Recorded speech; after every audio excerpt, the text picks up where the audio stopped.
인도 조선소는 8년이 걸립니다. 하지만 한국은 2년이면 충분합니다. 이 한마디에 인도의 70년 자존심이 산산조각 났습니다. 중국의 침공이 코앞인데 혈맹 러시아는 우크라이나 전쟁 때문에 부품조차 주지 못하는 상황. 우리를 도울 나라가 없습니다. 그때 한국이 보여준 큰 그림은 단순한 무기 판매가 아니었습니다. 동쪽의 한국과 서쪽의 인도가 중국을 포위한다. 미국 펜타곤조차 천재적이다라며 극찬한 한국의 극비 전략을 지금 공개합니다. 말도 안 돼. 이건 분명 오류야. 저는 떨리는 손으로 모니터를 톡톡 쳤습니다. 전 세계 2위라는 서방 함정들이 전멸했는데 고작 한국 함정 따위가 중국을 막아냈다고? 저는 비크람 중령 인도 해군 전략기획부 소속입니다. 제 임무는 단순했어요. 중국 해군이 인도양에 진출할 경우 우리가 얼마나 버틸 수 있는지 계산하는 것. 그런데 결과가 너무 충격적이었습니다. 화면 속 붉은 선들이 인도양을 가로질렀습니다. 중국 해군의 진출 경로였어요. 스리랑카 한반토타 항구, 파키스탄 과다르 항구, 미얀마 차우표 항구, 세 곳에서 동시에 출발한 중국 함대가 인도양 한가운데로 모여들었습니다. 우리 인도 해군의 대응을 나타내는 파란 점들이 움직이기 시작했습니다. 처음에는 괜찮았어요. 우리 함정들이 중국 함대를 포위했고 봉쇄선을 형성했습니다. 하지만 문제는 그 다음이었습니다. 하루가 지나고 이틀이 지나고 사흘이 지났습니다. 파란 점들이 하나씩 흐릿해지기 시작했어요. 연료가 떨어진 겁니다. 정비가 필요한 함정들이 속출했습니다. 7일째 되는 날 봉쇄선에 큰 구멍이 뚫렸습니다. 중국 함대가 유유히 빠져나갔습니다. 이럴 리 없어. 저는 시뮬레이션을 다시 돌렸습니다. 이번에는 서방 함정들을 추가했어요. 프랑스제 스콜펜급 잠수함, 러시아제 타라르급 호위함, 영국에서 도입할 예정인 26형 호위함까지 우리가 보유하거나 도입 예정인 모든 함정을 투입했습니다. 결과는 조금 나아졌습니다. 봉쇄선이 열하루를 버텼어요. 하지만 결국 무너졌습니다. 서방 함정들도 정비 주기가 짧았고 부품 수급에 시간이 걸렸습니다. 중국 함대는 이번에도 빠져나갔습니다. 커피를 한 모금 마시려는데 손이 떨렸습니다. 잔을 내려놓고 키보드에 손을 올렸어요. 마지막 시나리오였습니다. 사실 이건 상관인 아디트야 제도께서 농담처럼 던진 말씀이었어요. 비크람, 요즘 한국 무기가 잘 나간다더군. 혹시 한국 함정으로도 한번 돌려보게나. 저는 그때 비웃으며 대답했습니다. 제동님, 한국이요? 그건 좀 실전 경험도 변변찮은 나라 아닙니까? 러시아나 프랑스 함정도 모자란 판에 한국산은 더더욱 말이 안 됩니다. 아디트야 제도께서 웃으셨어요. 그래도 데이터는 넣어보게. 시뮬레이션이니까 말이야. 저는 마지못해 고개를 끄덕였습니다. 솔직히 시간 낭비라고 생각했어요. 한국 함정이라니. 우리 인도 해군이 70년 동안 의지해온 러시아와 프랑스, 영국의 함정들도 부족한데 고작 몇십 년 역사의 한국 해군 장비가 무슨 소용이 있겠습니까? 하지만 지금은 달랐습니다. 2번이나 실패한 시뮬레이션 앞에서 저는 절박했어요. 데이터베이스를 뒤져서 한국산 함정 재원을 찾았습니다. 광개토대왕급 구축함, 장보고급 잠수함, 천왕봉급 보급함. 생소한 이름들이었습니다. 어차피 안 될 거야. 그냥 형식적으로 돌리는 거지. 저는 한숨을 쉬며 엔터키를 눌렀습니다. 시뮬레이션이 시작됐어요. 중국 함대가 또다시 인도양으로 진출했습니다. 인도 함정들이 대응했고 봉쇄선을 형성했습니다. 그리고 이번에는 초록색 아이콘들이 등장했습니다. 한국산 함정들이었어요. 금방 무너지겠지. 하지만 하루가 지났습니다. 파란 점들이 흐릿해지기 시작할 때쯤 초록 점들이 그 자리를 메웠습니다. 사흘이 지났습니다. 일부 함정들이 정비를 위해 후퇴했지만 다른 함정들이 즉시 투입됐습니다. 일주일이 지났습니다. 봉쇄선은 여전히 견고했습니다. 저는 앞으로 몸을 숙였습니다. 뭐야? 이 주일이 지났습니다. 중국 함대가 돌파를 시도했지만 실패했습니다. 3주가 지났습니다. 중국 함정들의 연료가 떨어지기 시작했어요. 30날째 중국 함대가 철수했습니다. 저는 화면을 멍하니 바라봤습니다. 심장이 빠르게 뛰었어요. 이게 대체 무슨... 혹시 몰라서 시뮬레이션을 한 번 더 돌렸습니다. 결과는 똑같았어요. 한국산 함정이 투입되면 봉쇄선이 한 달 이상 유지됐고 중국은 결국 철수했습니다. 한국산 함정이 없으면 일주일을 못 버티고 무너졌습니다. 차이가 너무 명확했습니다. 저는 데이터를 자세히 들여다봤어요. 한국산 함정들의 가동률이 유난히 높았습니다. 연간 280일 이상 작전 투입이 가능했어요. 러시아산은 180일, 유럽산은 220일 정도였습니다. 정비 소요 시간도 달랐습니다. 한국산은 평균 열나흘이면 정비가 끝났어요. 러시아산은 45티, 유럽산은 28일이 걸렸습니다. 거의 2배에서 3배 차이였습니다. 연료 효율은 더 놀라웠습니다. 한국산 함정들은 통합 전기 추진 시스템을 쓰고 있었어요. 같은 거리를 이동하는데 필요한 연료가 30%나 적었습니다. 장시간 작전이 가능하다는 뜻이었죠. 말도 안 돼. 한국이 이런 기술을. 저는 고개를 저었습니다. 인정하고 싶지 않았어요. 제가 그토록 무시했던 한국 함정이 러시아와 프랑스, 영국의 함정들을 모두 압도했다니. 이건 자존심의 문제가 아니었습니다. 이건 인도양의 미래가 걸린 문제였어요. 저는 서류를 정리하기 시작했습니다. 보고서를 써야 했어요. 하지만 손이 떨렸습니다. 이 결과를 장성들 앞에서 발표한다는 게 두려웠거든요. 아디트야 제도께서는 러시아 함정과 함께 자라신 분입니다. 란지트 소장님은 국산 무기 개발을 평생 주장해 오셨어요. 카란 준장님은 서방 무기의 신봉자입니다. 그런 분들 앞에서 한국 함정이 답이라고 말해야 한다니. 창밖이 밝아오고 있었습니다. 출근 시간이 다가왔어요. 저는 심호흡을 하고 파일을 저장했습니다. 은 오전 9시였습니다. 복도를 걸어가는데 다리가 후들거렸습니다. 극비 브리핑실 문 앞에서 저는 잠시 멈췄어요. 문 너머에서 장성들의 목소리가 들렸습니다. 비크람 중령이 밤새 시뮬레이션을 돌렸다더군. 결과가 어떻게 나왔을까? 뭐 별거 있겠나. 우리 함대로 충분히 막을 수 있다는 결과겠지. 저는 손에 든 서류를 내려다봤습니다. 그들의 예상과는 정반대였어요. 우리 함대만으로는 턱없이 부족했고 서방 함정을 추가해도 모자랐습니다. 오직 한국 함정이 투입될 때만 인도양을 지킬 수 있었습니다. 문을 열었습니다. 장성 세 분이 저를 바라봤어요. 아디트야 제동님의 눈빛이 기대에 차 있었습니다. 란지트 소장님은 팔짱을 끼고 계셨고 카란 준장님은 커피를 마시고 계셨습니다. 자, 비크람, 결과를 들어보세. 저는 노트북을 연결했습니다. 첫 슬라이드가 스크린에 떴어요. 제목은 간단했습니다. 인도양 봉쇄 시나리오 분석 결과. 하지만 그 안에 담긴 내용은 이 방에 계신 모든 분들을 충격에 빠뜨릴 거였습니다. 그리고 어쩌면 인도 해군의 미래를 바꿀 거였습니다. 저는 첫 슬라이드를 넘겼습니다. 화면에 시뮬레이션 결과가 떴어요. 인도 함정만으로 대응했을 때 봉쇄선 유지 시간 7일. 란지트 소장님의 얼굴이 굳었습니다. 7일? 고작 일주일이라고? 예, 소장님. 연료와 정비 문제로. 말도 안 되는 소리. 우리 해군이 그렇게 약하단 말인가? 아디트야 제도께서 손을 들어 란지트 소장님을 제지하셨습니다. 일단 계속 들어보세. 저는 다음 슬라이드로 넘어갔습니다. 서방 함정을 추가 투입했을 때의 결과였어요. 러시아제 타라르급과 프랑스제 스콜펜급을 추가하면 열하루까지 연장됩니다. 하지만 카란 준장님이 끼어들었습니다. 열하루면 충분하지 않나? 그 사이 외교적으로 해결하면 되고. 준장님, 중국은 기다려주지 않습니다. 열하루면 그들은 인도양 중심부까지 진출할 수 있어요. 그리고 일단 자리를 잡으면 쫓아내기가 거의 불가능합니다. 브리핑실이 조용해졌습니다.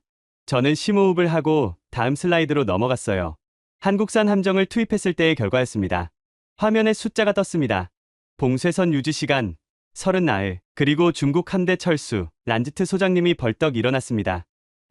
한국이라고? 비크람 중령, 지금 농담하는 건가? 아닙니다. 소장님, 우리가 70년 동안 의지해온 러시아 함정도 안 되고 프랑스 함정도 안 되는데 고작 한국 함정으로 된다고? 그게 말이 되나? 카란 준장님도 고개를 저으셨습니다. 중령, 한국 해군이 뭘 했다고? 실전 경험이나 있나? 우리 인도 해군은 파키스탄과 3번이나 전쟁을 치렀네. 한국은 뭘 했지? 저는 예상했던 반응이었습니다. 하지만 데이터는 거짓말하지 않았어요. 준장님, 실전 경험과 함정 성능은 별개입니다. 제가 시뮬레이션에 입력한 건 순수하게 함정의 작전 가동률, 정비 소요 시간, 연료 효율입니다. 저는 상세 데이터를 보여줬습니다. 한국산 구축함의 연간 가동률은 281입니다. 러시아산은 181, 유럽산은 221입니다. 아디트야 제도께서 앞으로 몸을 숙이셨습니다. 그 차이가 그렇게 큰가? 예, 제동님, 인도양 작전은 장기전입니다. 하루 이틀이 아니라 몇 주, 몇 달을 버텨야 해요. 가동률 차이가 결정적입니다. 저는 다음 데이터를 보여줬습니다. 정비 소요 시간입니다. 한국산은 평균 열나흘이면 정비가 끝나고 다시 작전에 투입됩니다. 러시아산은 45티, 유럽산은 28일입니다. 란지트 소장님이 비웃었습니다. 그건 신형 함정이니까 그런 거 아닌가? 우리 러시아 함정들은 이미 10년, 20년씩 쓴 거고. 아닙니다. 소장님, 저는 준비해 온 자료를 꺼냈습니다. 여기 폴란드 해군의 보고서가 있습니다. 폴란드는 최근 한국산 호위함을 도입했어요. 그리고 놀라운 평가를 내렸습니다. 정비가 쉽고 부품 수급이 빠르며 고장률이 극히 낮다고요. 카란 준장님이 팔짱을 끼셨습니다. 폴란드? 그게 우리와 무슨 상관인가? 폴란드는 발트해에서 작전하지. 우리는 인도양이네. 그래서 더 중요합니다. 준장님, 저는 다음 슬라이드를 보여줬어요. 인도양은 발트해보다 훨씬 넓습니다. 작전 거리가 길고 기온이 높으며 습도도 높아요. 함정에 가해지는 부담이 훨씬 큽니다. 그런 환경에서 가동률이 높다는 건 결정적 장점입니다. 아디트야 제도께서 턱을 쓰다듬으셨습니다. 연료 효율은 어떤가? 제동님, 이게 가장 놀라운 부분입니다. 저는 비교 그래프를 띄웠습니다. 한국산 함정들은 통합전기 추진 시스템을 사용합니다. 같은 거리를 항해하는데 필요한 연료가 기존 함정보다 30% 적어요. 장거리 작전에서 이건 엄청난 이점입니다. 란지트 소장님이 코웃음을 쳤습니다. 그래, 좋아. 한국 함정이 우수하다고 치세. 그런데 우리가 왜 한국한테 손을 벌려야 하나? 우리도 함정을 만들 수 있네. 마자곤 독 조선소가 있지 않나? 저는 이 질문을 기다렸습니다. 다음 슬라이드로 넘어갔어요. 소장님, 그게 문제입니다. 우리 조선소가 구축함 한 척을 건조하는데 평균 몇 년이 걸리는지 아십니까? 글쎄, 5년, 8년 반입니다. 브리핑실이 조용해졌습니다. 우리 마자곤독 조선소는 구축함 한 척 건조에 평균 8.5년이 걸립니다. 고아 조선소는 프리기탑 4척을 계약했는데 세 척이 5년째 지연 중입니다. 저는 비교 데이터를 보여줬습니다. 한국 현대중공업은 구축함 한 척을 2.3년에 건조합니다. 동시에 8척을 건조할 수 있고요. 카란 준장님이 반박했습니다. 그건 한국이 오래 해서 그런 거 아닌가. 우리도 경험을 쌓으면, 준장님, 시간이 없습니다. 저는 마지막 슬라이드를 띄웠습니다. 중국 해군 기지 위성 사진이었어요. 이게 최근에 찍힌 사진입니다. 스리랑카 한반토타, 파키스탄 과다르, 미얀마 차우퓨, 세 곳 모두에서 중국 해군 기지가 확장되고 있습니다. 저는 확대된 이미지를 보여줬습니다. 분석 결과 중국은 18개월 안에 이 세 기지를 동시에 가동할 수 있습니다. 그때가 되면 인도양은 중국의 바다가 됩니다. 아디트야 제독께서 심각한 표정으로 물으셨습니다. 18개월이라. 그럼 우리에게 남은 시간은? 최대 1년 반입니다. 제독님, 그 안에 대응 전력을 갖춰야 해요. 우리 조선소로는 불가능합니다. 8년이 걸리니까요. 란지트 소장님이 주먹으로 탁자를 쳤습니다. 그렇다고 한국한테 손을 벌리란 말인가? 우리 자존심은 어떻게 되고? 소장님, 저는 소장님을 똑바로 바라봤습니다. 자존심으로는 인도양을 지킬 수 없습니다. 중국 함대가 인도양을 장악하면 우리 무역로가 끊깁니다. 석유도 못 들여오고 수출도 못합니다. 그때 가서 자존심이 무슨 소용입니까? 브리핑실이 조용해졌습니다. 란지트 소장님은 더 이상 반박하지 않으셨어요. 카란 준장님은 고개를 숙이셨고요. 아디트야 제독께서 긴 한숨을 쉬셨습니다. 중령, 다른 대안은 정말 없나? 유럽 함정을 주문할 수 있습니다. 하지만 납기가 5년에서 7년입니다. 그리고 비용이 한국산보다 거의 2배입니다. 러시아는, 저는 고개를 저었습니다. 제동님, 러시아는 지금 자국 해군 유지도 버겁습니다. 우크라이나 전쟁 때문에 조선소가 군함 건조를 전면 중단했어요. 우리한테 팔 함정이 없습니다. 아디트야 제독께서 창밖을 바라보셨습니다. 오랜 침묵이 흘렀어요. 중령, 자네 보고서 복사본을 내게 주게. 내가 검토해보겠네. 알겠습니다. 제동님, 저는 브리핑을 마치고 나왔습니다. 복도에 나오니 다리에 힘이 풀렸어요. 가장 어려운 순간이었습니다. 제가 평생 믿어온 것들, 러시아 함정의 우수성, 인도 조선소의 잠재력, 서방 무기의 절대성, 그 모든 게 한순간에 무너졌으니까요. 그리고 제가 그토록 무시했던 한국이 유일한 해답으로 떠올랐습니다. 사흘 후 저는 다시 브리핑실로 불려갔습니다. 이번에는 아디트야 제동님 혼자 계셨어요. 앉게, 비크람. 제동님의 목소리가 무거웠습니다. 책상 위에 제 보고서가 놓여 있었고 곳곳에 빨간 펜으로 밑줄이 그어져 있었어요. 중령, 자네 보고서를 밤새 읽었네. 3번이나. 제동님, 그리고 우리 조선소에 직접 전화를 걸었지. 마자곤독, 고아, 콜라 조선소 소장들하고 다 통화했어. 제동님이 저를 바라보셨습니다. 자네 말이 맞더군. 우리 조선소는 엉망이야. 저는 아무 말도 할 수 없었습니다. 제동님이 서류를 넘기셨어요. 마자곤독 조선소 소장이 뭐라고 했는지 아나? 지금 건조 중인 구축함이 벌써 3년째 지연 중이래. 엔진 문제 때문에 엔진 하나 고치는데 3년이라니. 제동님, 기술 인력 부족 때문입니다. 우리 조선소 기술자들 평균 연령이 50이 넘어요. 젊은 인력이 안 들어옵니다. 왜 안 들어오나? 급여가 낮고 근무 환경이 열악하니까요. 똑똑한 젊은이들은 다 IT 회사로 갑니다. 조선소는 아무도 안 가려고 해요. 제동님이 한숨을 쉬셨습니다. 그럼 한국 조선소는 어떻게 그렇게 빠른가? 저는 준비해 온 자료를 꺼냈습니다. 제동님, 한국 조선소들은 첨단 자동화 시스템을 갖추고 있습니다. 용접 로봇, 자동 절단기, 컴퓨터 설계 시스템까지. 우리 조선소는 아직도 대부분 수작업입니다. 그게 그렇게 큰 차이를 만드나? 엄청난 차이입니다. 한국 현대중공업은 구축함 한 척을 만드는데 연인원 20만 명 시간이 듭니다. 우리는 60만 명 시간이 걸려요. 3배 차이입니다. 제동님이 눈을 감으셨습니다. 그럼 우리가 따라잡으려면 최소 10년입니다. 시설 현대화하고 인력 훈련하고 시스템 구축하려면요. 하지만 제동님, 말해보게 18개월 안에 중국이 움직입니다. 10년을 기다릴 시간이 없어요. 제동님이 창밖을 바라보셨습니다. 뭄바이 항구가 보였어요. 우리 해군 함정들이 정박해 있었습니다. 비크람, 자네는 해군 사관학교를 나왔지? 예, 제동님. 그럼 기억할 거야. 우리가 뭘 배웠는지. 인도 해군은 자주국방의 상징이라고. 외세에 의존하지 않는다고. 기억합니다. 그런데 지금 자네는 나한테 한국 손을 빌리자고 하는 거네. 저는 고개를 숙였습니다. 제동님, 죄송합니다. 하지만 현실을 외면할 순 없습니다. 제동님이 한참을 침묵하셨어요. 그리고 서랍에서 사진 한 장을 꺼내셨습니다. 낡은 흑백 사진이었어요. 이게 뭔지 아나? 아닙니다. 1971년도에 찍힌 거야. 제3차 인도 파키스탄 전쟁 때 여기 이 항공모함 보이지? 사진 속에 거대한 항공모함이 있었습니다. 이게 바로 INS 비크란트야. 인도 최초의 항공모함이지. 그런데 이게 어디서 만들어졌는지 아나? 영국입니까? 맞아. 영국이 만든 걸 우리가 샀지. 그때 우리한텐 선택권이 없었어. 만들 능력이 없었으니까. 제동님이 사진을 쓰다듬으셨습니다. 그리고 50년이 지났네. 우리는 이제 항공모함도 만들어. 최근에 진수한 새 비크란트는 순수 국산이야.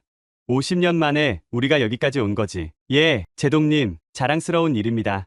그런데 말이야, 제동님이 저를 바라보셨어요. 그 새 비크란트가 설계 시작한 게 2004년이네. 진수가 최근이고 거의 20년 걸렸어. 20년이야, 비크람.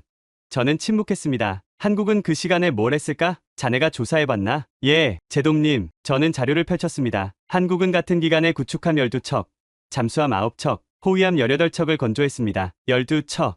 그리고 제동님, 더 놀라운 게 있습니다. 뭔가? 한국은 이제 항공모함도 만들고 있어요. 경항공모함인데 우리 비크란트보다 작지만 건조 속도는 훨씬 빠릅니다. 제동님이 고개를 떨궜습니다. 우리는 20년 걸렸는데 제동님, 이게 현실입니다. 우리가 인정하기 싫어도. 제동님이 자리에서 일어나셨어요. 창가로 걸어가셔서 항구를 내려다보셨습니다. 비크람, 내가 해군에 들어온 게 1978년이네. 그때 나는 젊었고 인도는 약했어.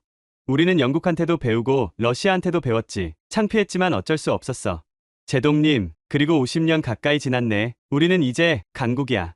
세계 4대 해군이고 수함도 있어. 자랑스럽지. 제동님이 돌아서셨습니다. 그런데 지금 또다시 누군가한테 배워야 한다니. 그것도 한국한테. 솔직히 말하면 자존심이 상하네. 저는 조심스럽게 말씀드렸습니다. 제동님, 하지만 배우는 건 수치가 아닙니다. 배우지 않고 망하는 게 진짜 수치죠. 제동님이 씁쓸하게 웃으셨어요. 자네 말이 맞아. 그걸 머리로는 아는데 가슴이 받아들이질 않네. 제동님, 한국도 과거엔 우리한테 배웠습니다. 1970년대에 한국 해군 장교들이 인도에 와서 연수를 받았어요. 우리가 선배였죠. 그런데 이제 상황이 바뀐 겁니다. 제동님이 고개를 끄덕이셨습니다. 그렇게 생각하니 조금 낫군. 우리가 가르쳤던 학생이 이제 우리를 가르치는 거니까. 예, 제동님. 제동님이 책상으로 돌아오셨어요. 비크람, 자네 보고서에 폴란드 사례가 있더군. 폴란드가 한국하고 어떻게 협력했는지 자세히 조사해보게. 그리고 일주일 안에 추가 보고서를 올리게. 알겠습니다. 제동님, 저는 일어서려다가 제동님의 목소리에 멈췄습니다. 비크람, 예, 제동님, 자네가 옳은 일을 하고 있네. 하지만 앞으로 더 힘들 거야. 란지트 소장이나 카란 준장 같은 사람들을 설득해야 하니까. 감당하겠습니다. 그리고 무엇보다 제동님이 무거운 표정으로 말씀하셨어요. 정치인들을 설득해야 해. 국방부 장관, 외교부, 총리실까지. 그들은 우리보다 훨씬 고집이 세지. 각오하게. 예, 제동님, 저는 브리핑실을 나왔습니다. 복도를 걸으며 생각했어요. 제동님 말씀이 맞습니다. 이건 시작에 불과해요. 인도 전체를 설득해야 합니다. 우리가 한국에 도움이 필요하다고. 우리 혼자서는 안 된다고. 그리고 그 첫 단계는 폴란드였습니다. 제동님께서 지시하신 대로 폴란드가 한국과 어떻게 협력했는지 철저히 조사해야 했어요. 그들의 성공 사례가 우리의 설득 무기가 될 테니까요. 데이터는 거짓말하지 않으니까요. 시뮬레이션은 분명했습니다. 한국 없이는 인도양을 지킬 수 없어요. 일주일 안에 완벽한 보고서를 만들어야 했습니다. 일주일 후 저는 폴란드에 관한 모든 자료를 모았습니다. 그리고 놀라운 사실들을 발견했어요. 다시 브리핑실이었습니다. 이번에는 란지트 소장님과 카란 준장님도 함께였어요. 아디트야, 제동님이 시작을 알리셨습니다. 자, 비크람, 폴란드 이야기를 들어보세. 저는 첫 슬라이드를 띄웠습니다. 폴란드 지도였어요. 폴란드는 러시아와 국경을 맞댄 나라입니다. 생존이 걸린 나라죠. 그런 나라가 무기를 선택할 때 감정으로 합니까? 데이터로 합니까? 란지트 소장님이 대답했습니다. 당연히 데이터로 하겠지. 맞습니다. 그래서 폴란드의 선택이 중요합니다. 저는 다음 슬라이드로 넘어갔어요. 폴란드는 지난 3년간 한국산 무기를 대량으로 도입했습니다.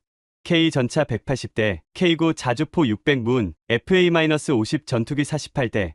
그리고 저는 강조했습니다. 한국산 호위함 3척을 추가 발주했습니다.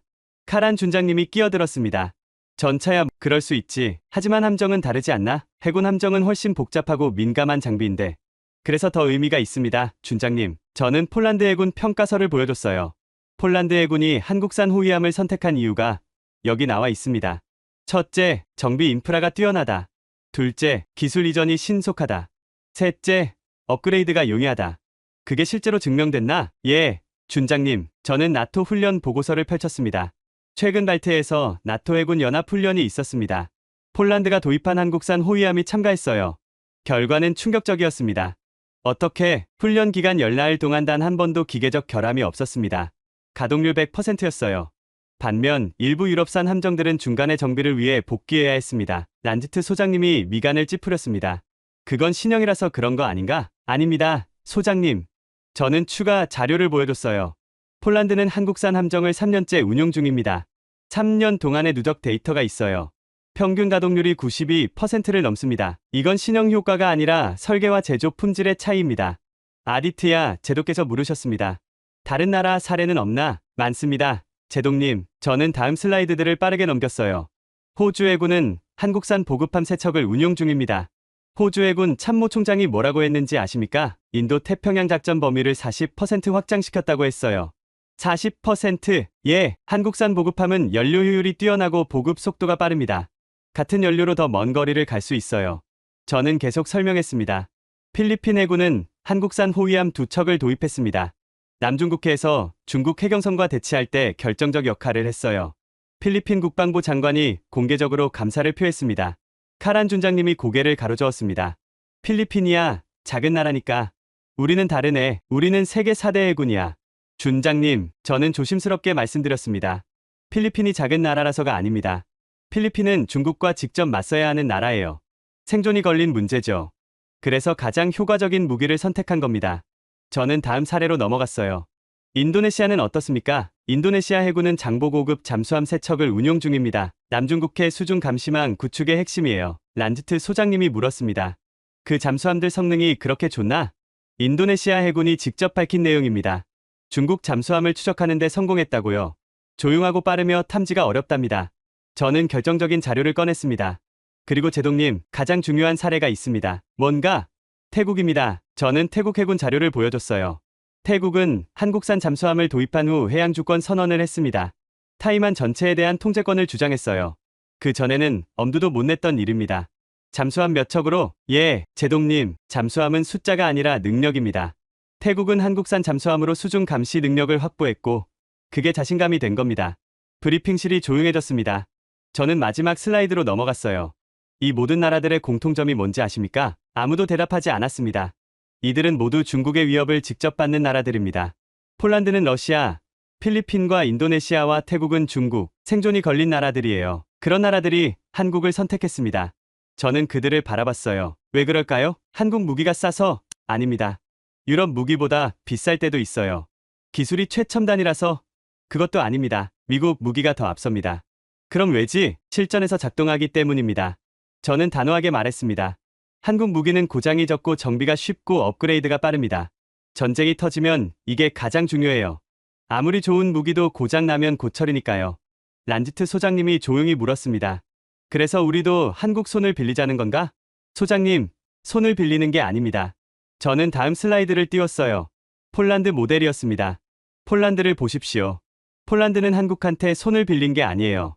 파트너가 된 겁니다. 파트너, 예, 폴란드는 한국 전차를 도입하면서 기술 이전을 받았습니다. 폴란드 내에 생산 라인을 만들었어요. 그리고 폴란드형 K를 개발 중입니다. 카란 준장님이 앞으로 몸을 숙였습니다. 그게 가능한가? 이미 진행 중입니다. 폴란드는 단순히 한국 무기를 사는 게 아니에요. 한국 기술을 배워서 자기 것으로 만들고 있습니다.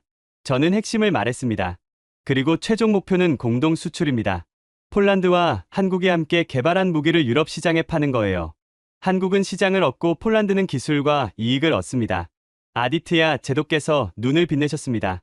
그럼 우리도, 예, 제독님, 우리도 똑같이 할 수 있습니다. 저는 준비한 제안서를 꺼냈어요. 한국산 함정을 긴급 도입하고 동시에 기술 이전을 받습니다. 우리 조선소를 현대화하고 인도형 함정을 공동 개발합니다. 그리고 나중에는 동남아 시장에 공동 진출하는 겁니다. 란지트 소장님이 처음으로 관심을 보이셨습니다. 그럼 우리 조선소가 살아나는 건가? 그렇습니다. 소장님, 오히려 더 강해집니다. 한국 기술을 배우니까요. 하지만 시간이 폴란드가 증명했습니다. 2년 안에 가능해요. 폴란드는 한국과 계약한 지 2년 만에 자체 생산 라인을 가동했습니다. 카란 준장님이 회의적으로 물었습니다. 한국이 우리한테 그렇게까지 해줄까? 기술을 다 넘겨주고? 준장님, 한국 입장에서도 이득입니다. 저는 설명했어요. 한국은 인도양이 안정되어야 해요. 원유 수입의 78%가 중동에서 오니까요. 인도양이 막히면 한국 경제가 마비됩니다. 그래서 한국은 우리가 강해지길 원해요. 그렇게까지. 또 하나, 한국은 시장이 필요합니다. 중국 조선업의 저가 공세 때문에 한국도 힘들어요. 인도는 거대한 시장입니다. 한국이 포기할 리 없어요. 아디트야 제도께서 고개를 끄덕이셨습니다. 일리가 있군. 서로에게 이익이 되는 구조네. 정확합니다. 제동님, 이건 일방적 의존이 아니라 상호협력입니다. 저는 마지막 슬라이드를 띄웠어요. 제동님, 폴란드 국방장관이 한 말입니다. 한국과의 협력은 우리를 약하게 만들지 않았다. 오히려 더 강하게 만들었다. 브리핑실에 침묵이 흘렀습니다. 하지만 이번엔 다른 침묵이었어요. 거부의 침묵이 아니라 고민의 침묵이었습니다. 브리핑이 끝나고 모두 나갔습니다. 하지만 아디트야, 제동님이 저를 붙잡으셨어요. 비크람, 잠깐만 남게. 저는 다시 앉았습니다. 제동님은 창가로 걸어가셨어요. 자네 말을 듣다 보니 옛날 생각이 나더군. 옛날 말입니까? 내가 해군사관학교 생도였을 때 말이야. 1978년이었지. 제동님이 먼 곳을 바라보셨습니다. 그때 나는 러시아 함정에 처음 탔네. 크리바그 호위함이었어. 얼마나 감격했는지 몰라. 소련이 우리를 도와준다는 게 졌거든. 제동님, 그 후로 나는 쭉 러시아 함정과 함께했어. 타라르급에서 함장이 됐고 킬로급 잠수함도 탔지. 러시아는 우리의 오랜 친구였네. 제동님이 돌아서서 저를 바라보셨어요. 그런데 지금 자네는 나한테 러시아를 버리고 한국을 선택하라고 하는 거 아닌가? 저는 조심스럽게 대답했습니다. 제동님, 버리는 게 아닙니다. 러시아는 여전히 중요한 파트너예요. 하지만 지금 러시아는 우리를 도울 여력이 없습니다. 저는 자료를 꺼냈어요. 제동님, 최근에 있었던 일을 기억하십니까? INS 탈활의 엔진 고장 사건. 제동님의 얼굴이 굳었습니다. 기억하고 말고 6달이나 걸렸지. 러시아 부품 도착까지 6개월이 걸렸습니다. 그동안 우리 호위함 한 척이 묶여 있었어요. 저는 다른 사례를 들었습니다. 올해는 킬로급 잠수함 배터리 교체 문제가 있었죠. 러시아 공장이 가동을 중단해서 무기한 연기됐습니다. 우크라이나 전쟁 때문이지. 맞습니다. 그리고 그게 문제예요. 저는 최신 정보를 보여드렸습니다. 제동님, 러시아 조선소들이 군함 건조를 전면 중단했습니다. 모든 역량을 자국 해군 유지에 쏟고 있어요. 우리한테 팔 함정이 없습니다.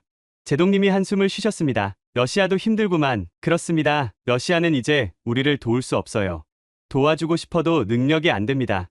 제동님이 의자에 앉으셨어요. 갑자기 늙어 보이셨습니다. 그럼 유럽은 프랑스, 영국, 이탈리아 말일세. 저는 유럽 조선소 자료를 펼쳤습니다. 가능합니다. 하지만 문제가 있어요. 뭔가? 첫째, 납기입니다. 프랑스 조선소는 지금 주문하면 5년에서 7년 걸립니다.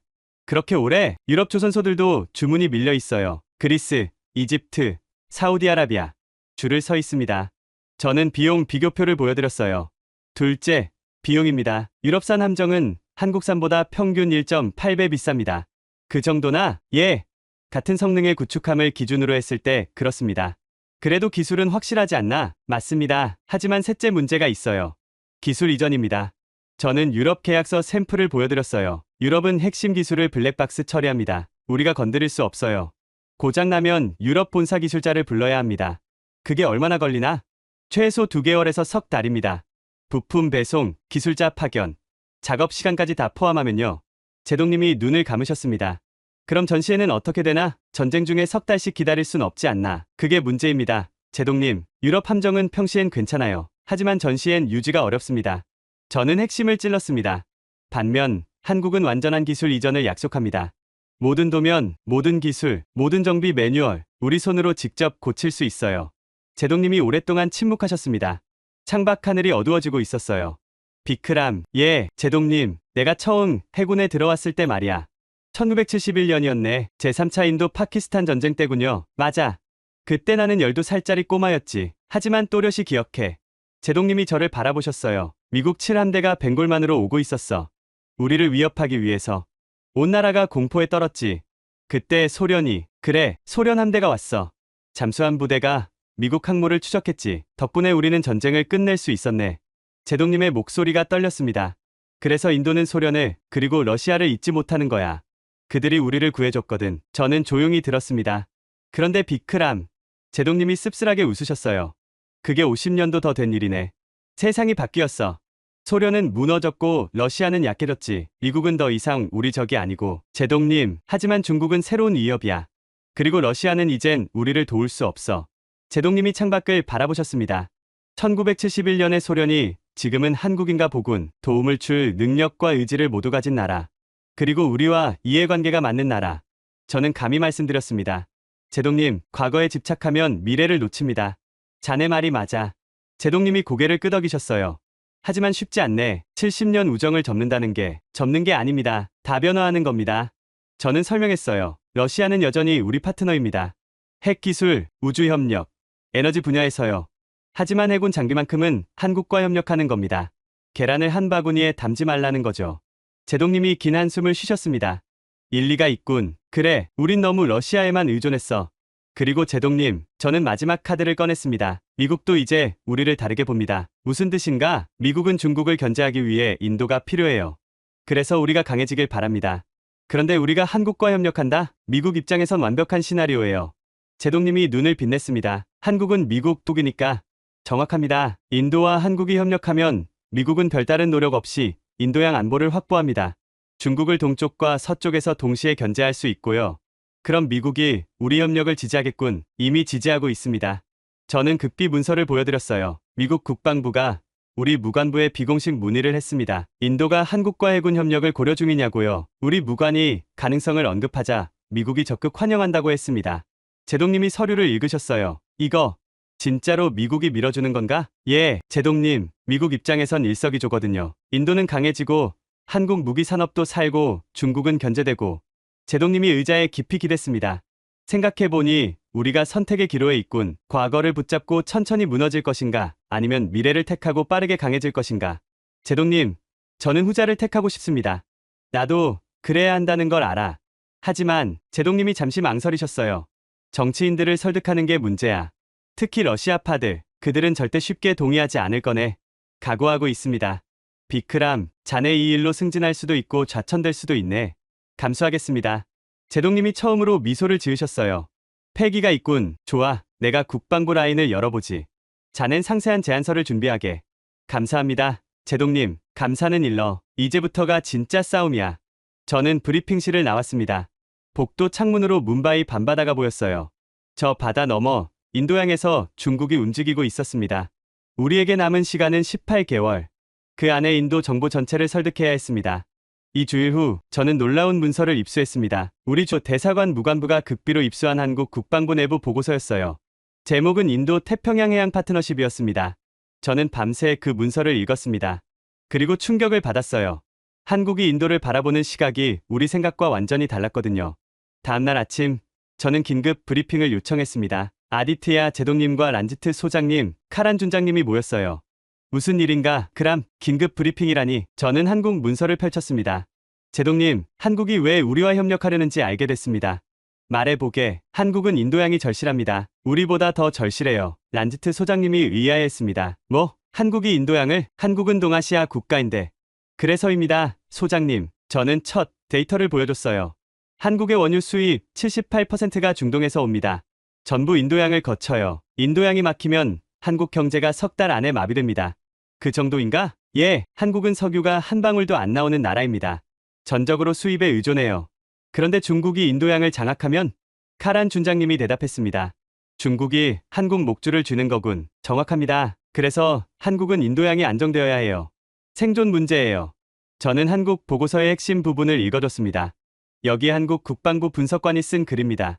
인도는 인도양의 자연스러운 수호자다. 인도가 강해야 인도양이 안정된다.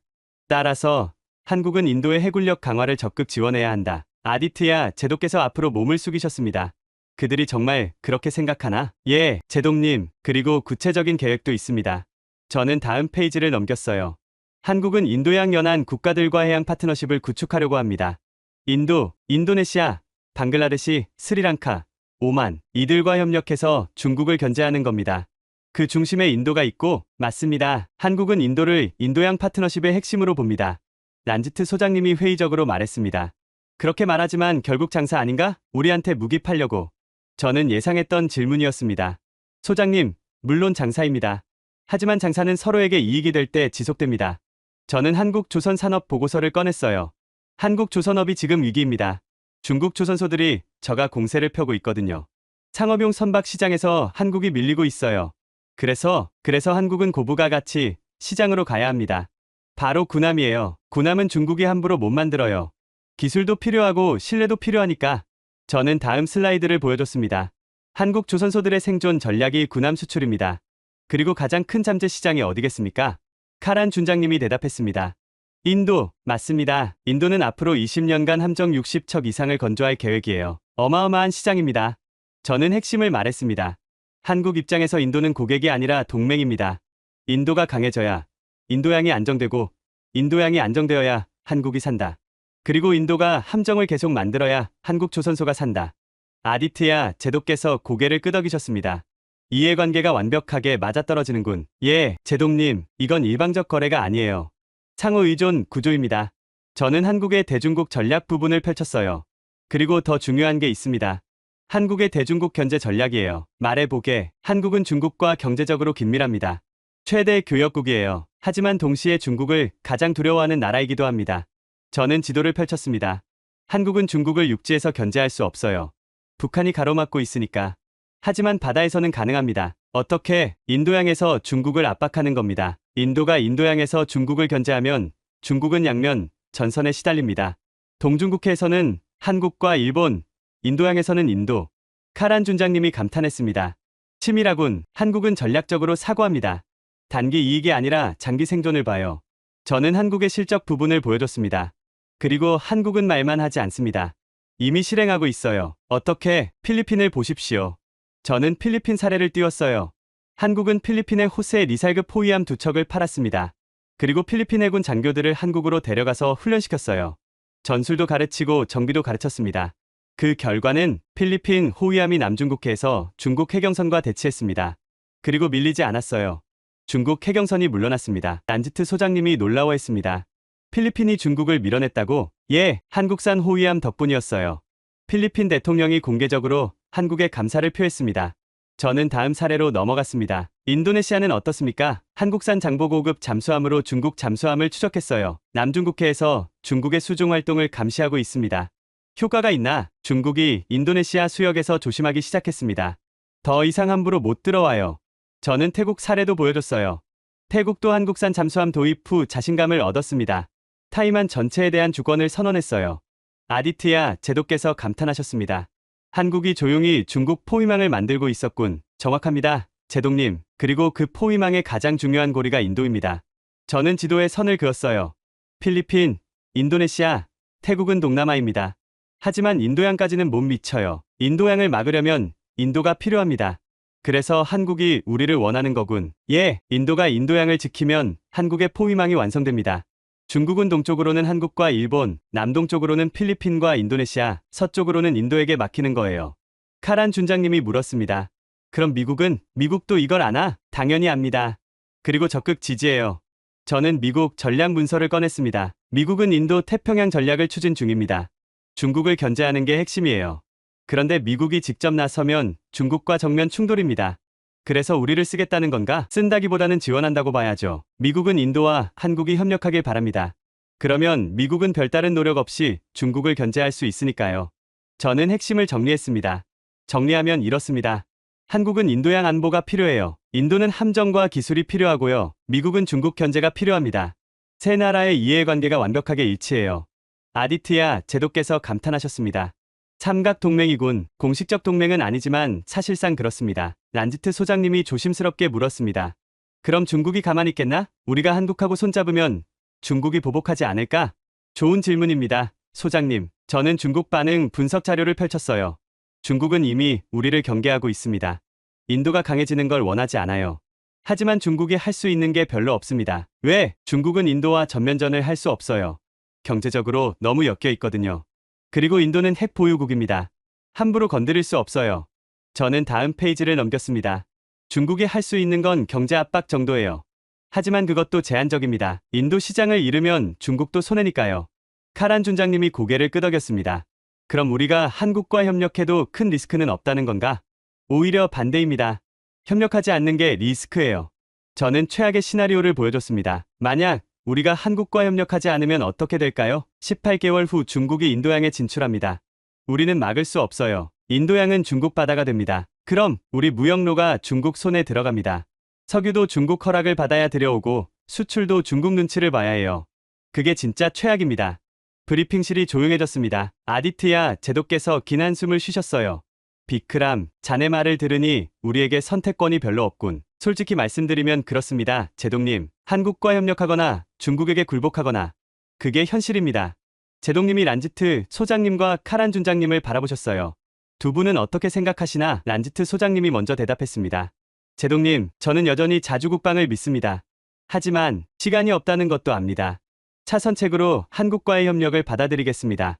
카란 준장님도 고개를 끄덕였어요. 저도 마찬가지입니다. 유럽 무기를 선호하지만 납기와 비용을 생각하면 한국이 현실적입니다. 아디트야 제독께서 결단을 내리셨습니다. 좋아. 비크람, 한국과의 협력 방안을 구체화하게. 폴란드 모델을 참고해서 인도형 모델을 만들어보게. 알겠습니다. 제독님, 그리고 이 주일 안에 국방부 장관께 보고할 수 있게 준비하게. 예, 제독님, 저는 브리핑실을 나왔습니다. 드디어 첫 관문을 통과했어요. 해군 내부를 설득했습니다. 하지만 진짜 싸움은 이제부터였습니다. 정치인들이 남아 있었거든요. 일주일간 저는 폴란드 모델을 철저히 분석했습니다. 그리고 인도형 협력 모델을 설계했어요. 국방부 장관 보고 전날 아디트야 제독님이 저를 부르셨습니다. 비크람, 내일 장관님께 뭐라고 말할 건가? 폴란드 사례를 중심으로 설명하겠습니다. 구체적으로 저는 준비한 프레젠테이션을 보여드렸어요. 폴란드는 단순히 한국 무기를 산 게 아닙니다. 전략적 파트너십을 맺었어요. 어떻게 단계별로 진행됐습니다. 저는 폴란드 모델을 설명했습니다. 1단계, 긴급 전력 확보. 폴란드는 K 전차 180대를 급히 들여왔어요. 러시아 위협에 즉각 대응하기 위해서죠. 그게 얼마나 걸렸나? 계약부터 인도까지 24개월이었습니다.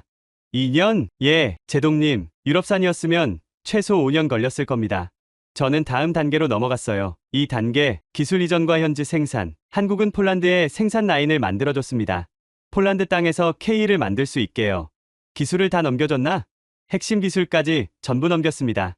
설계도, 생산 공정, 정비 매뉴얼 모두요. 아디트야 제독께서 놀라셨어요. 그렇게까지 한국이 손해 아닌가? 오히려 이득입니다. 폴란드가 직접 생산하면 폴란드가 부품을 계속 사니까요. 한국 부품 공급사들이 장기 계약을 따냅니다. 아, 그런 구조군. 3단계, 공동 개발입니다. 저는 가장 중요한 부분을 설명했어요. 폴란드는 K를 그대로 쓰지 않았어요. 폴란드 환경에 맞게 개량했습니다. KPL이라고 불러요. 폴란드형 K죠. 폴란드가 개량했다고? 한국과 함께요. 한국이 기술을 주고 폴란드가 요구사항을 내면 같이 개발하는 겁니다. 그럼 폴란드 기술자들이 배우는 거네. 정확합니다. 그게 핵심이에요. 폴란드는 한국한테 물고기를 받은 게 아니라 물고기 잡는 법을 배운 겁니다. 저는 마지막 단계를 보여줬습니다. 4단계, 공동 수출. 폴란드와 한국이 함께 개발한 KPL을 유럽 시장에 팔 계획입니다. 둘이 나눠 먹는 건가? 예, 한국은 유럽 시장 진출 기회를 얻고 폴란드는 기술과 수익을 얻습니다. 아디트야 제독께서 고개를 끄덕이셨어요. 윈윈이군. 그렇습니다. 그래서 폴란드 국방장관이 한 말이 인상적이에요. 저는 인용문을 읽어드렸습니다. 한국과의 협력은 우리를 약하게 만들지 않았다. 오히려 더 강하게 만들었다. 우리는 이제 스스로 전차를 만들 수 있고 개량할 수 있으며 수출까지 할 수 있다. 폴란드가 자립한 거네. 정확합니다. 그게 우리가 원하는 겁니다. 저는 인도형 모델을 펼쳤어요. 우리도 똑같이 하면 됩니다. 구체적으로 말해보게. 1단계, 전력. 한국산 구축함 4척을 24개월 안에 들여옵니다. 4척으로 충분한가? 중국 초기 진출을 막기엔 충분합니다. 그리고 계속 추가하면 돼요. 2단계는 인도 조선소 현대화입니다. 한국 기술진이 와서 우리 조선소를 업그레이드해 줍니다. 저는 구체적인 계획을 보여줬어요. 마자곤독, 고아, 콜라 조선소에 한국 기술진 200명을 파견합니다. 3년간 우리 기술자들을 교육해요. 우리 기술자들도 한국에 가나? 예, 우리 엔지니어 500명을 한국으로 보냅니다. 2년간 연수를 받고요. 그럼 우리 조선소가 한국 수준이 되는 건가? 완전히 같아지진 않아도 크게 개선됩니다. 납기를 절반으로 줄일 수 있어요. 저는 3단계를 설명했습니다. 3단계, 공동 설계. 인도양에 특화된 차기 구축함을 한국과 같이 만듭니다. 인도양 특화, 예, 고온, 고습, 장거리 작전에 최적화된 설계요. 한국 기술의 인도 요구사항을 반영하는 겁니다. 그럼 우리 함정이 되는 거네. 정확합니다. 설계부터 우리가 참여하니까요. 저는 마지막 단계를 보여줬어요. 4단계, 생산 분할. 완성된 설계로 한국이 40%, 인도가 60%를 생산합니다. 왜 우리가 더 많이? 우리 조선소를 살리기 위해서죠. 그리고 일자리도 만들고요. 아디트야 제독께서 감탄하셨습니다. 이거 생각보다 우리한테 유리하군. 예, 제독님, 이건 종속이 아니라 협력입니다. 저는 핵심을 강조했어요. 폴란드 모델의 본질은 자립입니다. 처음엔 도움을 받지만 결국 스스로 할 수 있게 되는 거예요. 시간은 얼마나? 5년입니다. 5년 후면 우리가 독자적으로 함정을 건조할 수 있어요. 우리 조선소만으로 한국 기술을 배웠으니 가능합니다. 저는 비교 자료를 보여드렸어요. 만약 우리 혼자 한다면 10년에서 15년 걸립니다. 하지만 한국과 협력하면 5년이면 돼요. 시간을 절반으로 줄이는 겁니다. 아디트야 제독께서 고개를 끄덕이셨어요. 그리고 그 5년 동안 우리는 한국산 함정으로 인도양을 지키고, 맞습니다. 5년 후면 우리 조선소가 완전히 달라져 있을 겁니다. 비용은 저는 예산안을 펼쳤습니다. 총 42억 달러입니다. 함정 구매, 기술 이전, 조선소 현대화 모두 포함이에요. 42억. 유럽산으로 하면 70억 달러입니다. 거의 절반이에요. 그리고 납기는 유럽은 7년, 한국은 3년입니다. 아디트야 제독께서 계산기를 두드리셨어요. 비용은 절반, 시간도 절반이군. 그렇습니다. 그래서 폴란드가 선택한 겁니다. 저는 마지막 설득을 했어요. 제독님, 폴란드는 나토 회원국입니다. 유럽 무기를 쓰는 게 자연스러워요. 하지만 그들도 한국을 택했습니다. 왜? 효율 때문입니다. 빠르고 싸고 좋으니까요. 감정이 아니라 이성으로 선택한 겁니다. 우리도 그래야 한다는 거지. 예, 제독님, 우리는 이미 시간을 많이 잃었어요. 더 늦으면 중국이 인도양을 먼저 차지합니다. 아디트야 제독께서 서류를 덮으셨어요. 좋아, 내일 장관님께 이대로 보고하게. 나도 함께 가지. 감사합니다, 제독님. 하지만 비크람, 제독님이 심각한 표정으로 말씀하셨어요. 장관님은 정치인이네. 우리처럼 군사 논리로만 움직이지 않아. 정치적 고려가 크지. 알고 있습니다. 특히 러시아파들이 문제야. 그들은 한국 협력을 러시아 배신으로 볼 거네. 어떻게 대응하면 될까요? 러시아를 버리는 게 아니라 다변화하는 거라고 강조하게. 러시아와는 여전히 다른 분야에서 협력한다고. 알겠습니다. 저는 브리핑실을 나왔습니다. 내일이면 국방부 장관을 만납니다. 인도 해군의 미래가 결정되는 순간이었어요. 복도를 걸으며 저는 다짐했습니다. 반드시 설득하겠다고. 인도양은 우리 바다고 우리가 지켜야 한다고. 다음날 아침, 저는 뉴델리 국방부 청사에 도착했습니다. 거대한 건물이 아침 햇살을 받아 빛났어요. 아디트야 제독님과 함께 장관 집무실로 들어갔습니다. 나지브 국방장관이 책상에 앉아 계셨어요. 그 옆에는 외교부 차관도 함께였습니다. 아디트야 제독, 그리고 비크람 중령입니다. 장관님. 그래, 안케드. 나지브 장관은 50대 중반의 노련한 정치인이었습니다.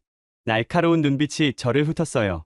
자네가 그 유명한 시뮬레이션을 돌린 보고서 읽어봤네. 감사합니다, 장관님. 감사할 일이 아니야. 자네 보고서 때문에 내가 머리가 아프거든. 나지브 장관이 서류를 탁 쳤습니다. 한국과 협력하자고? 솔직히 말하지. 이건 정치적 자살이네. 야당이 뭐라고 하겠나. 인도가 한국 손을 빌린다고 난리가 날 거야. 장관님, 그리고 러시아와의 관계는 70년 우방을 벌이는 겁니까? 외교부 차관이 끼어들었습니다. 장관님 말씀이 맞습니다. 러시아는 우리의 전통적 파트너예요. 이 협력안이 알려지면 모스크바가 어떻게 반응할지. 아디트야 제독께서 나섰습니다. 장관님, 러시아를 버리는 게 아닙니다. 다변화하는 겁니다. 다변화? 들리기엔 좋지만 러시아가 그렇게 받아들일까? 저는 조심스럽게 입을 열었습니다. 장관님, 러시아는 지금 우리를 도울 수 없습니다. 뭐? 우크라이나 전쟁 때문에 러시아 조선소가 군함 건조를 전면 중단했어요. 자국 해군 유지도 벅찹니다. 저는 자료를 펼쳤습니다. 최근에 우리가 주문한 프리기탐 2척, 납기가 무기한 연기를 했습니다. 러시아가 만들 수 없다고 했어요. 나지브 장관의 표정이 굳었습니다. 그건 처음 듣는군. 해군 내부에서만 알고 있던 사실입니다. 러시아 체면 때문에 공개하지 않았어요. 외교부 차관이 물었습니다. 그럼 유럽은요? 프랑스, 영국, 이탈리아와 협력할 수도 있지 않습니까? 가능합니다. 하지만 저는 비교표를 띄웠습니다. 3가지 시나리오를 준비했습니다. 인도 자체 건조, 유럽 발주, 한국 협력. 나지브 장관이 몸을 앞으로 숙였어요. 보여주게. 저는 첫 시나리오를 설명했습니다. 인도 자체 건조. 우리 조선소가 구축함 4척을 만드는데 8년에서 10년 걸립니다. 비용은 45,000크로를 루피. 10년. 예, 그리고 전력화 시점은 7년에서 9년 후입니다. 너무 늦군. 유럽 발주는 어떻습니까?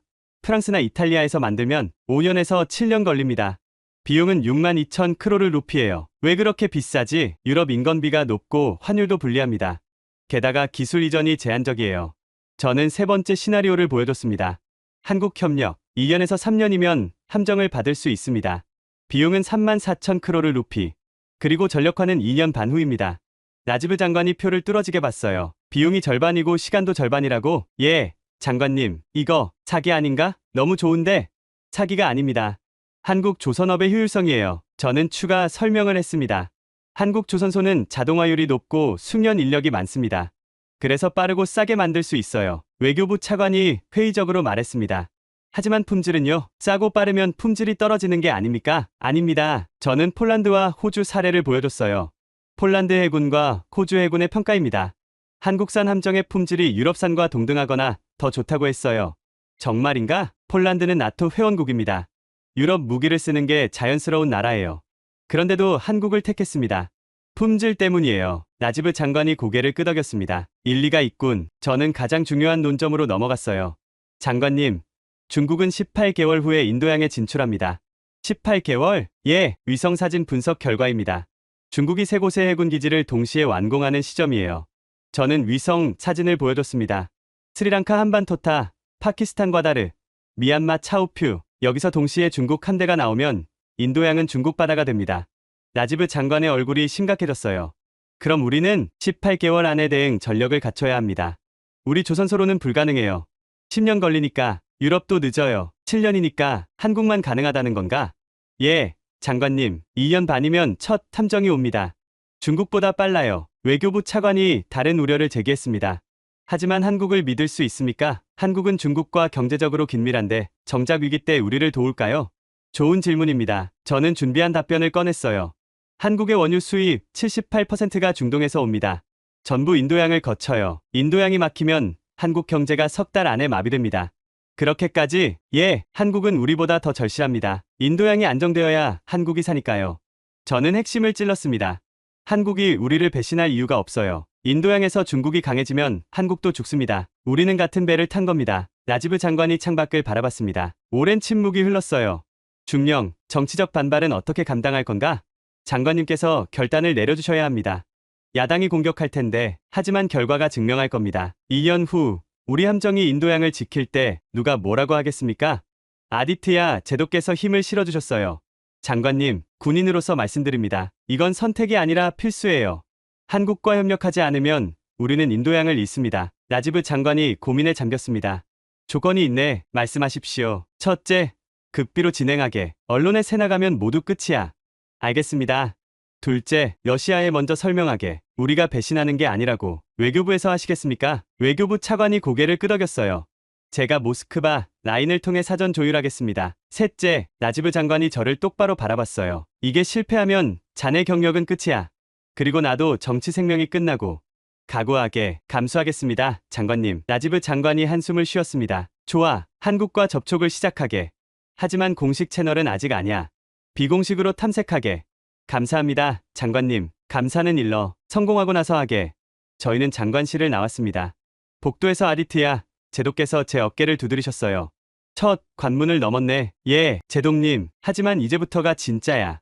한국과 실제로 협상해야 하니까. 준비되어 있습니다. 제독님이 미소 지으셨어요. 자네 같은 젊은 장교 때문에 인도 해군이 희망이 있어. 저는 가슴이 뜨거워졌습니다. 하지만 동시에 무거운 책임감도 느꼈어요. 이제 한국과의 협상이 남았습니다. 인도양의 미래가 걸린 협상이었어요. 3주 후 서울에서 연락이 왔습니다. 한국 국방부가 비공식 협의를 제안했어요.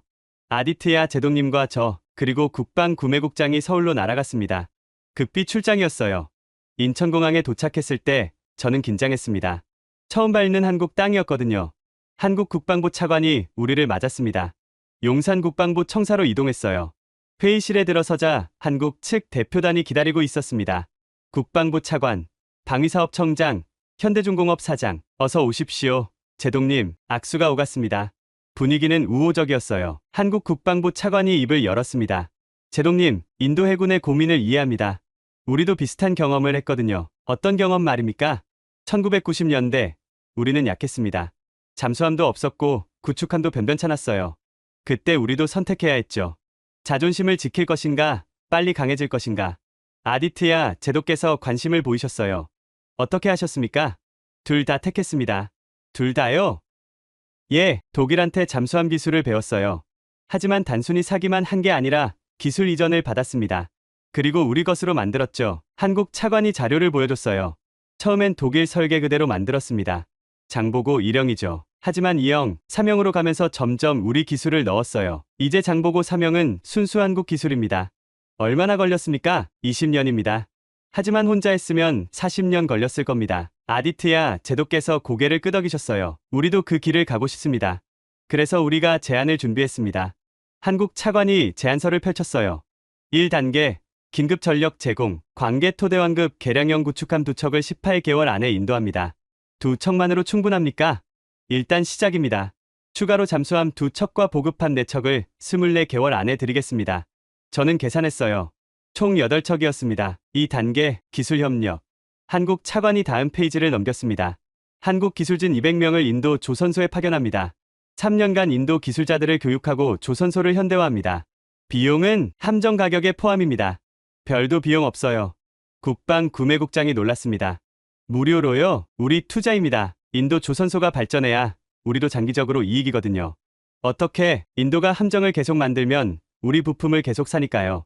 레이더, 엔진, 무기 체계, 이게 더 큰 시장입니다. 아디트야 제도께서 감탄하셨어요. 장기적 안목이군요. 3단계, 공동 개발입니다. 한국 차관이 핵심으로 들어갔어요. 인도양 특화 차기 구축함을 같이 설계합니다. 한국 기술에 인도 요구사항을 넣는 거죠. 예를 들면 인도양은 고온 고습입니다.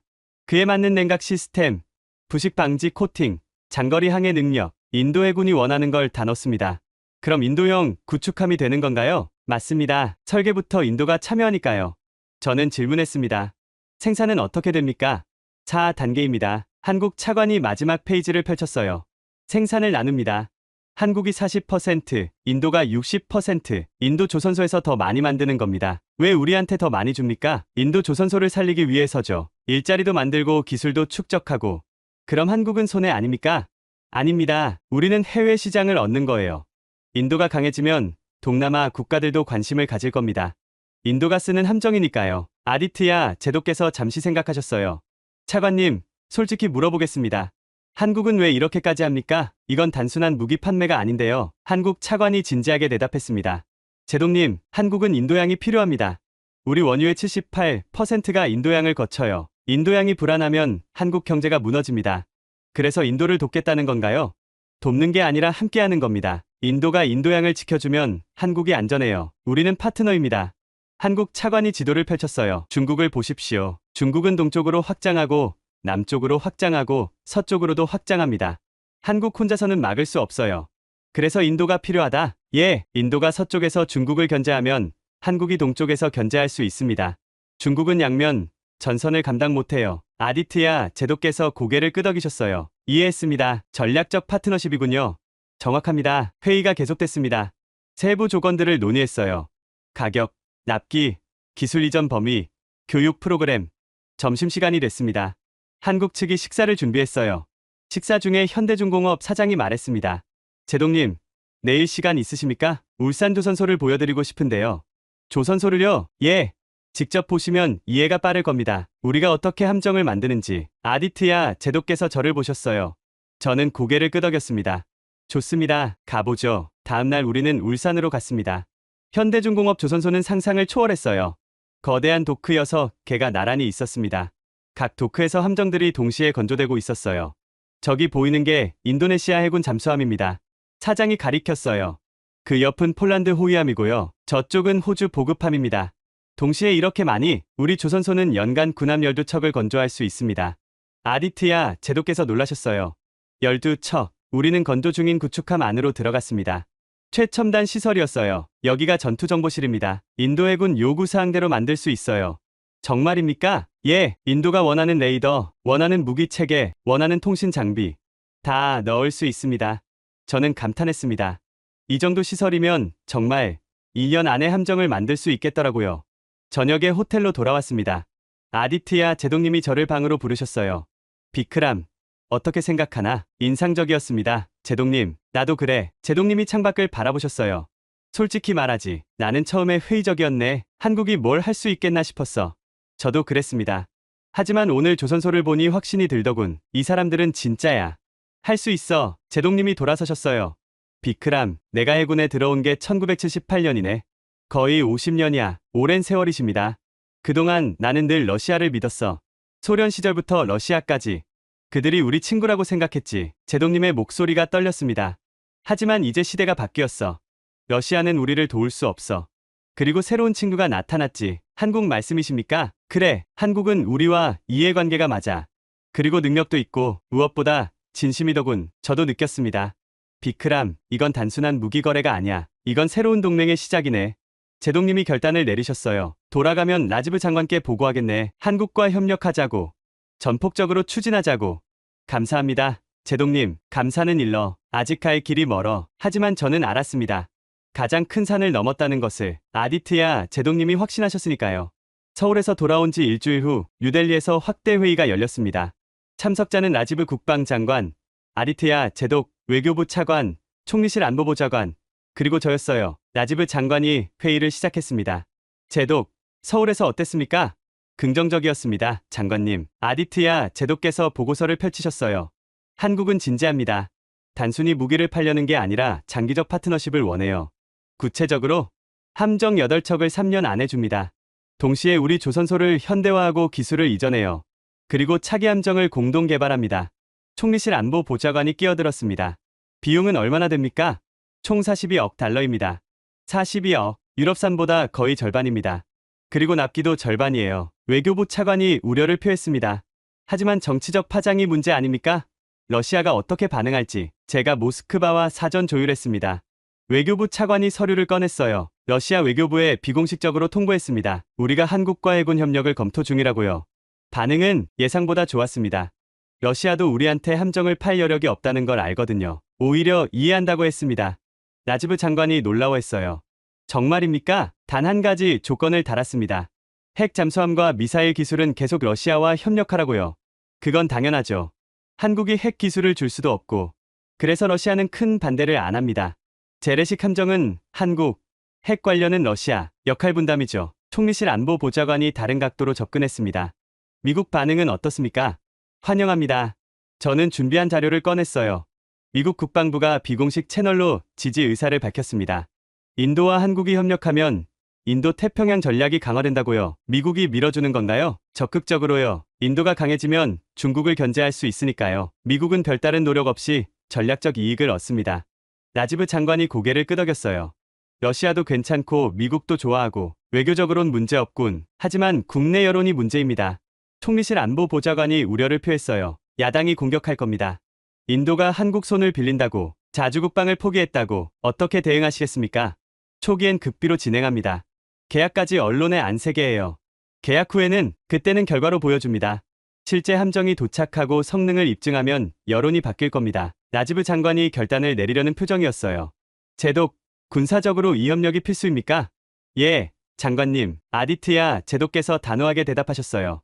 중국은 18개월 후 인도양에 진출합니다. 우리 힘만으로는 막을 수 없어요. 한국과 협력하지 않으면 인도양을 잃습니다. 인도양을 잃으면 우리 무역로가 끊깁니다. 석유 수입이 막히고 수출이 중단돼요. 경제가 마비됩니다. 라지브 장관이 심각한 표정으로 고개를 끄덕였어요. 알겠습니다. 총리님께 보고하겠습니다. 장관님, 제독, 이건 내가 결정할 수 있는 범위를 넘어섭니다. 42억 달러 계약이고 국가 전략이 걸린 문제예요. 총리님 제가가 필요합니다. 언제쯤 결정이 나올까요? 이 주일 안에 답을 드리겠습니다. 회의가 끝났습니다. 저희는 회의실을 나왔어요. 복도에서 아디트야 제독께서 말씀하셨습니다. 비크람, 이제 우리가 할 수 있는 건 다 했네. 예, 제독님, 이제는 정치인들 손에 달렸어. 그들이 결단을 내려줘야 해. 내려주실 겁니다. 어떻게 그렇게 확신하나? 다른 선택지가 없으니까요. 제독님이 쓸쓸하게 웃으셨어요. 그래, 자네 말이 맞아. 우린 이미 벼랑 끝에 서 있네. 이 주일이 지났습니다. 초조한 기다림이었어요. 그리고 드디어 연락이 왔습니다. 라지브 장관의 전화였어요. 제독, 총리님께서 승인하셨습니다. 정말입니까? 한국과 협상을 진행하십시오. 극비리에 감사합니다. 장관님, 제독, 이제부터가 진짜입니다. 실패하면 우리 모두 끝이에요. 성공하겠습니다. 전화를 끊고 아디트야, 제독께서 저를 보셨어요. 비크람, 들었나? 예, 제독님, 드디어 시작이네. 제독님의 눈에 눈물이 맺혔어요. 인도 해군이 새로운 시대로 가는구만. 저도 가슴이 벅찼습니다. 그날 새벽, 혼자 시뮬레이션을 돌리던 순간부터 여기까지 긴 여정이었어요. 하지만 이제 진짜 시작이었습니다. 3주 후 한국 대표단이 뉴델리에 도착했습니다. 극비 협상이었어요. 장소는 국방부 청사 지하 회의실이었습니다. 한국 국방부 차관과 방위사업청장, 현대중공업 대표가 왔어요. 우리 측은 아디트야, 제독, 국방구매국장, 그리고 저였습니다. 한국 차관이 최종 제안서를 펼쳤어요. 제독님, 인도 해군을 위한 맞춤형 패키지를 준비했습니다. 들어보죠. 1단계, 긴급 전력입니다. 한국 차관이 함정 목록을 보여줬어요. 광개토대왕급 개량형 구축함 2척, 18개월 안에 인도합니다. 배수량 7,600톤, 최신 방공 시스템 탑재. 18개월이면 중국보다 빠르군요. 정확합니다. 그리고 장보고 사명 잠수함 2척, 24개월 안에 드립니다. 국방구매국장이 질문했습니다. 잠수함 성능은 어떻습니까? 배수량 3,000톤급, 연료전지 추진입니다. 수중에서 2주일 동안 떠오르지 않고 작전할 수 있어요. 2주일이요? 예, 인도양 장기 작전에 최적입니다. 한국 차관이 계속 설명했어요. 추가로 천왕봉급 보급한 4척을 같은 기간에 드립니다. 이 배들은 인도양 전역을 커버할 수 있어요. 아디트야, 제독께서 계산하셨어요. 총 8척이군요. 예, 3년 이내에 전부 인도됩니다. 저는 질문했습니다. 비용은 어떻게 됩니까? 함정 구매비 30억 달러입니다. 그리고 기술 이전은 2단계에 포함됩니다. 한국 차관이 다음 페이지를 넘겼어요. 2단계 기술 협력. 한국 기술진 200명을 3년간 인도에 파견합니다. 마자곤독, 고아, 콜라 조선소를 현대화해요. 무료입니까? 함정 가격에 포함입니다. 추가 비용 없어요. 왜 그렇게까지? 제독님, 장기적 투자입니다. 인도 조선소가 발전해야 우리도 계속 협력할 수 있으니까요. 방위사업청장이 추가 설명을 했습니다. 그리고 인도 엔지니어 500명을 한국으로 초청합니다. 2년간 울산과 거제 조선소에서 연수받습니다. 숙식은 전부 우리가 부담합니다. 인도 측은 항공료만 내시면 돼요. 국방구매국장이 감탄했습니다. 이건 거의 원조 수준인데요. 원조가 아니라 투자입니다. 인도 기술자들이 배워서 돌아가면 우리 시스템으로 함정을 만들잖아요. 그럼 우리 부품을 계속 사게 됩니다. 아, 그런 구조군요. 한국 차관이 3단계를 설명했어요. 3단계, 공동개발, 인도양 특화 차기 구축함을 같이 설계합니다. 인도양 특화요? 예, 고온 고습 환경에 최적화된 냉각 시스템, 장거리 항해를 위한 연료 탱크, 인도 해군이 원하는 무기 체계. 아디트야, 제독께서 관심을 보이셨어요. 우리 요구사항을 반영한다는 건가요? 처음부터 끝까지요. 설계회의에 인도 해군 장교들이 참여합니다. 원하는 대로 만드는 겁니다. 그럼 사실상 인도 함정이네요. 맞습니다. 한국 기술로 만든 인도 함정이죠. 저는 질문했습니다. 개발 기간은 4년입니다. 4년 후에 설계 완료. 6년 후에 첫 함정 진수. 생산은 어디서 합니까? 4단계입니다. 한국 차관이 마지막 부분을 펼쳤어요. 생산을 나눕니다. 한국 40%, 인도 60%. 왜 우리가 더 많이 만듭니까? 인도 조선소를 살리기 위해서죠. 일자리도 만들고 기술도 쌓고. 현대중공업 사장이 덧붙였습니다. 그리고 제독님, 중요한 게 하나 더 있습니다. 뭡니까? 이 함정을 제3국에 수출할 때 수익을 나눕니다. 수출이요? 예, 인도가 쓰는 함정이면 동남아 국가들이 관심을 가질 겁니다. 방글라데시, 스리랑카, 오만 같은 나라들이요. 그 시장을 같이 공략한다? 정확합니다. 한국이 기술을 대고 인도가 신뢰를 주고 같이 팔아서 이익을 나누는 거죠. 아디트야, 제독께서 감탄하셨어요. 이건 완전한 파트너십이군요. 그게 우리가 원하는 겁니다. 한국 차관이 진지하게 말했습니다. 제독님, 한국은 인도를 고객이 아니라 동맹으로 봅니다. 같이 성장하고 같이 수익을 내는 관계요. 특별 조건도 있습니까? 있습니다. 한국 차관이 미소를 지었어요. 인도가 한국산 원유, 운송선 10척을 발주하면 함정 가격을 10% 깎아드립니다. 원유 운송선요? 예, 인도도 원유를 수입하잖아요. 그 배를 한국에서 만들어 드리겠습니다. 상업용 선박이니까 더 쌉니다. 국방구매국장이 계산했어요. 그럼 총 비용이 10% 할인하면 38억 달러입니다. 그리고 원유 운송선까지 포함해서 42억 달러. 원래 예산 그대로네요. 예산 안에서 함정도 얻고 운송선도 얻는 겁니다. 아디트야, 제독께서 고개를 끄덕이셨어요. 좋습니다. 이 제안을 받아들이겠습니다. 감사합니다. 제동님, 하지만 조건이 있습니다. 말씀하십시오. 첫째, 기술 이전은 완전해야 합니다. 블랙박스 없이 전부 공개해야 해요. 물론입니다. 모든 설계도, 모든 기술, 모든 매뉴얼을 드립니다.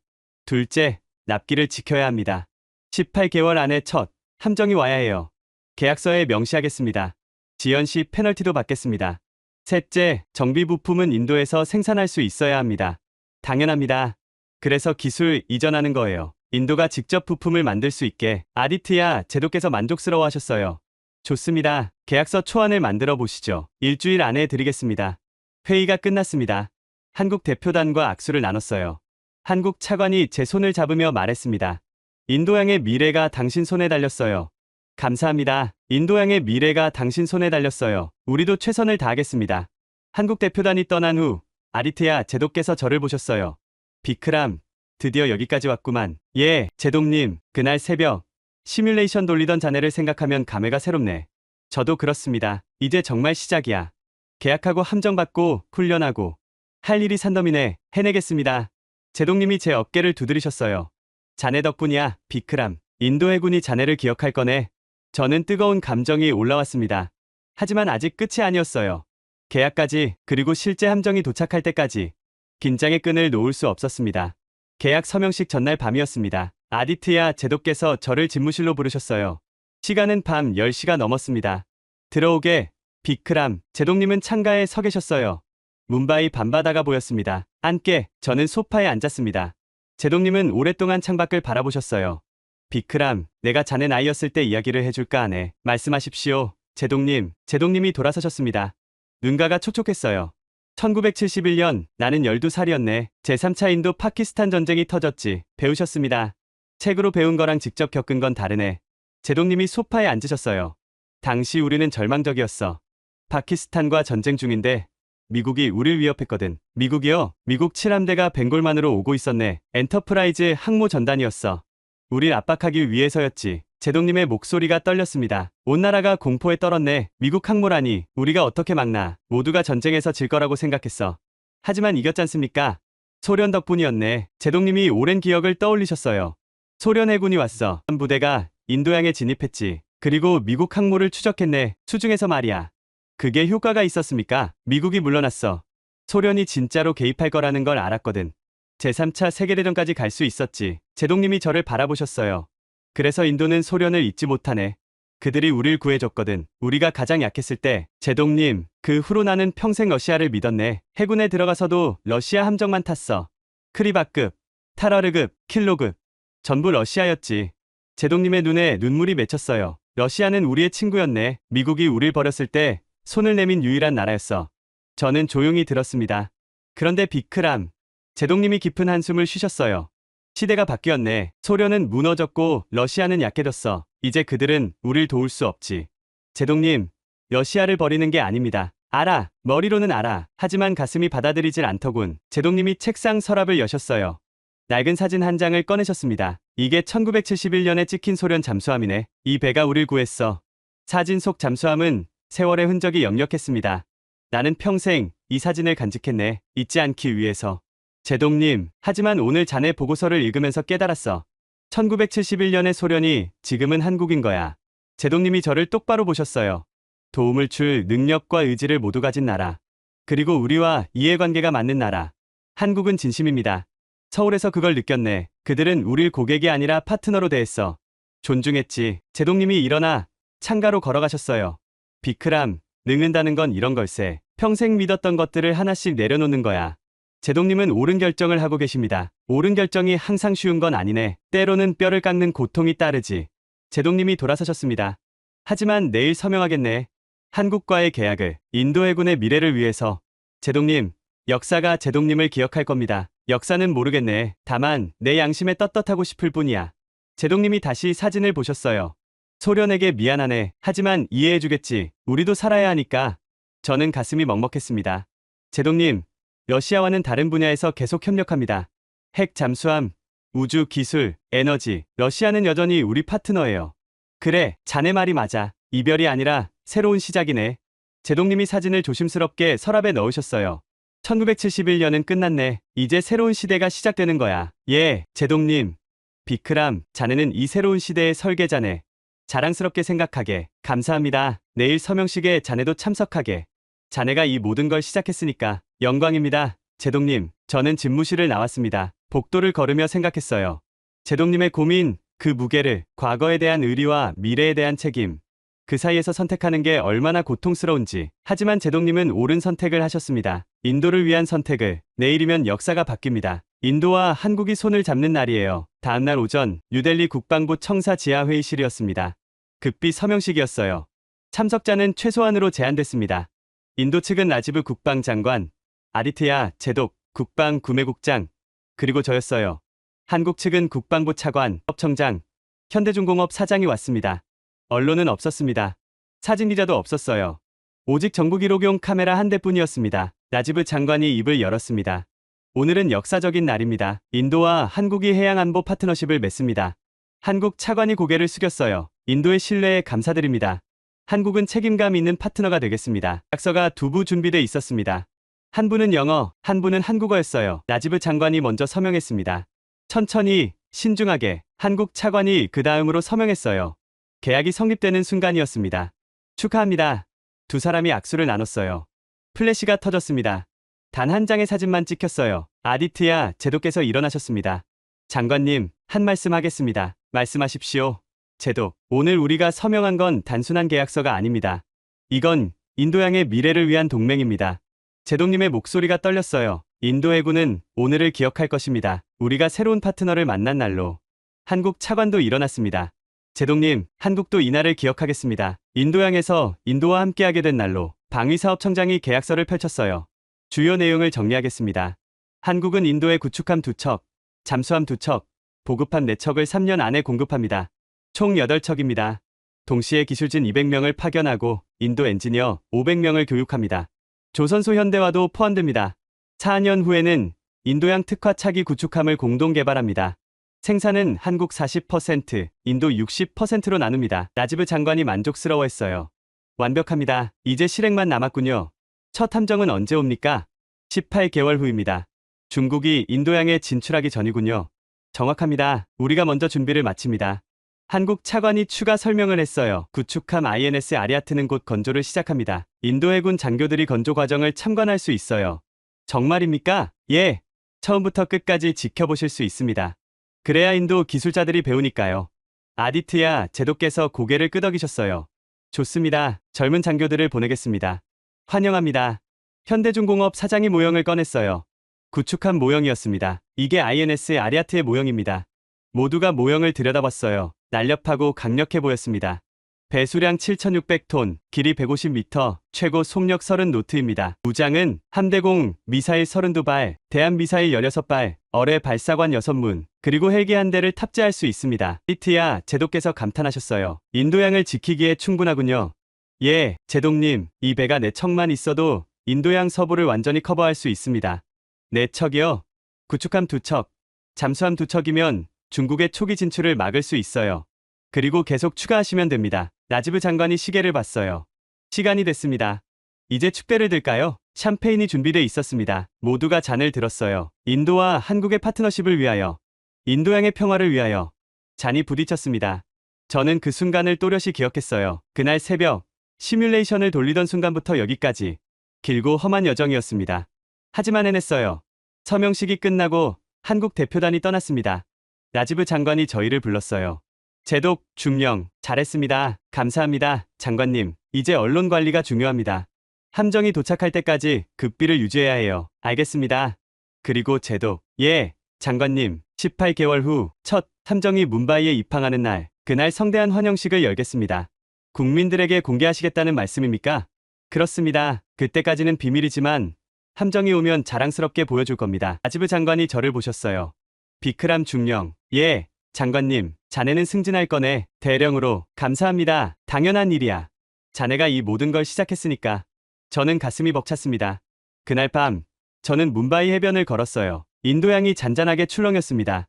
18개월 후 이 바다로 한국 함정이 들어올 겁니다. 우리 함정으로. 그리고 인도양은 다시 우리 것이 될 거예요. 중국이 아니라. 서명식 2달 후 베이징 인민해방군 해군 사령부였습니다. 중국 해군 정보국장 천 제독이 긴급 보고서를 읽고 있었어요. 뭐라고? 인도가 한국과? 참모가 고개를 숙였습니다. 예, 제독님, 확실합니다. 인도가 한국산 군함 8척을 도입하기로 계약했습니다. 언제? 2달 전입니다. 급비로 진행됐어요. 천 제독이 책상을 쳤습니다. 이 정보를 왜 이제야 보고하나?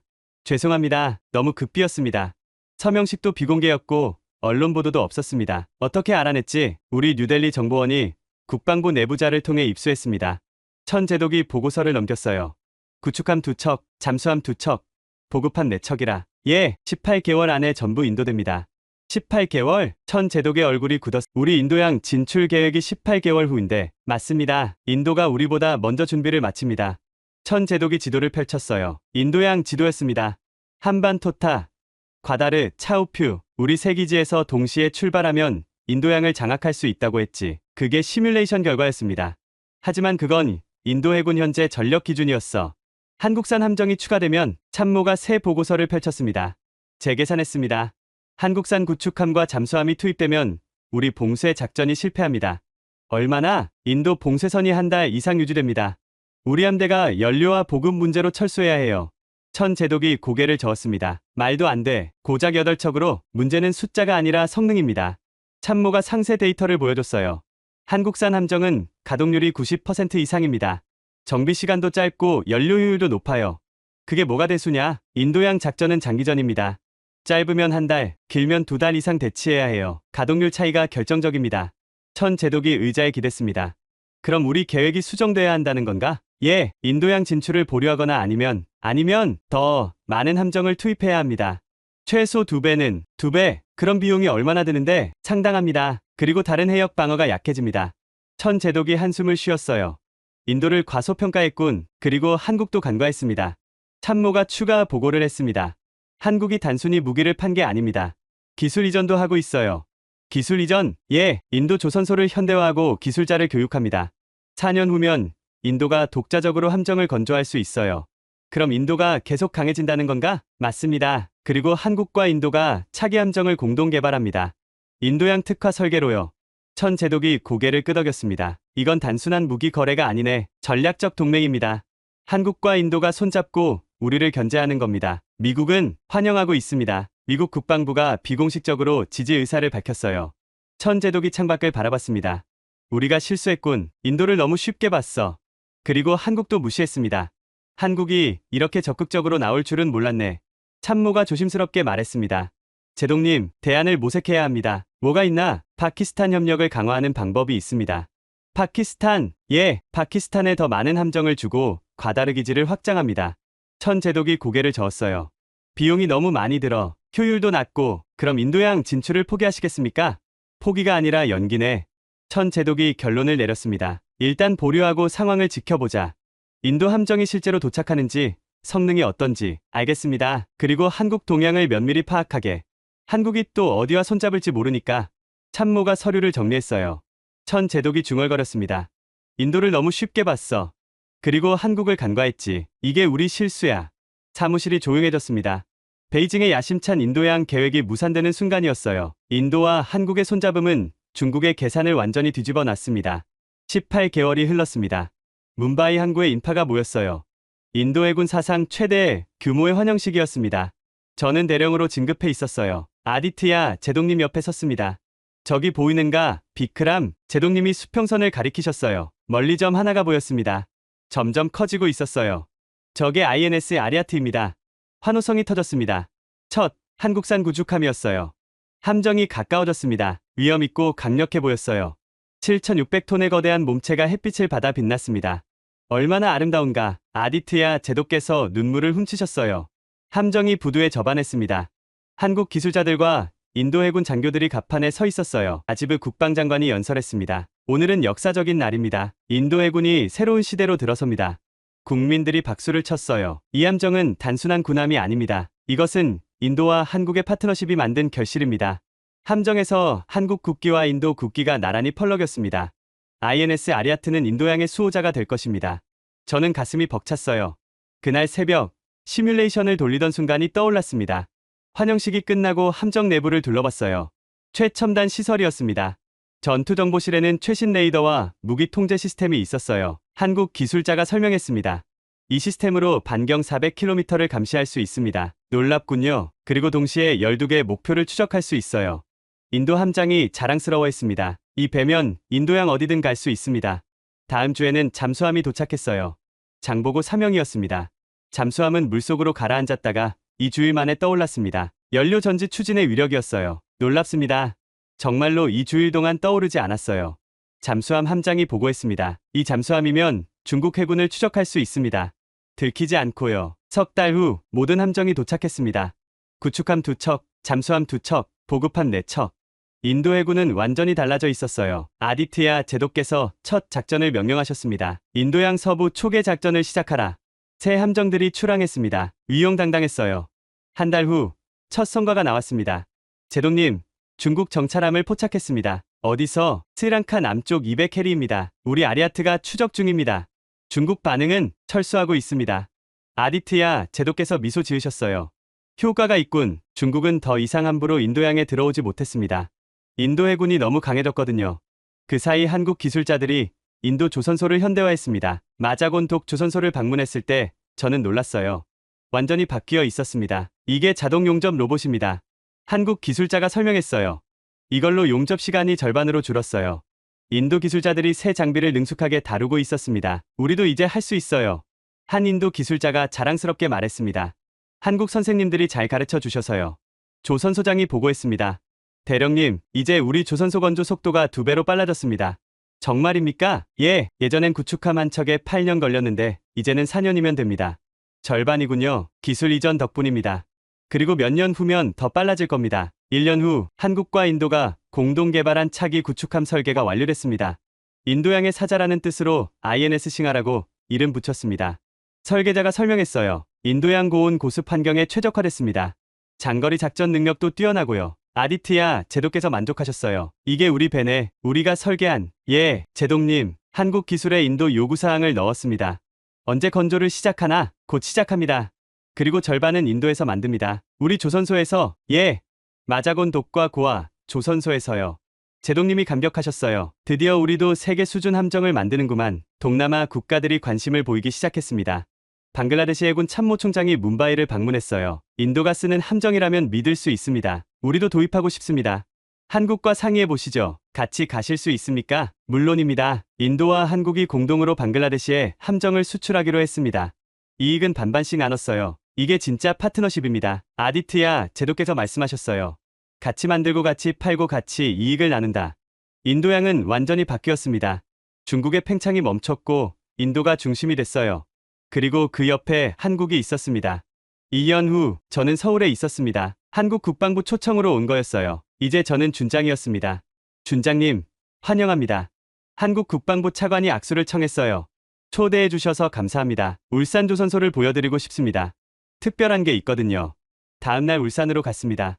거대한 도크에 함정 한 척이 떠 있었어요.